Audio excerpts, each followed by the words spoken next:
நம்புறேன் ஆண்டவர் இந்த சத்தத்தை கேட்கிற நம்மை ஆண்டவர் இன்னைக்கு திடப்படுத்துகிறார். எப்படி திடப்படுத்துகிறார் அப்படின்னு சொன்னா, நீ பயப்படாத, நீ விசுவாசம் உள்ளவளாயிரு, நீ விசுவாசம் உள்ளவனாயிரு. ஒருவேளை நடக்கிற சூழ்நிலைகள் நம்பவே முடியாமல் இருக்கலாம், போய்கொண்டிருக்கிற பாதைகள் அதை கொஞ்சம் கூட நான் விசுவாசிக்கவே முடியாத ஒரு சூழ்நிலையிலே இருக்கலாம்.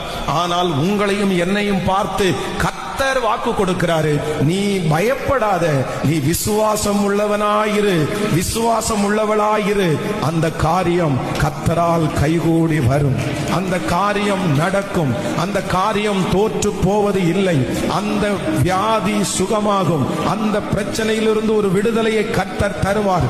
எந்த காரியத்திற்காக கலக்கத்தோடு யவீருவை போல் இருக்கிறீர்களோ, கர்த்தர் வாக்கு கொடுக்கிறார். அந்த காரியத்திலே கர்த்தர் வாக்கு கொடுக்கிறார், நீ விசுவாசமாய் மட்டும் இரு, நீ விசுவாசமாய் மட்டும் இரு.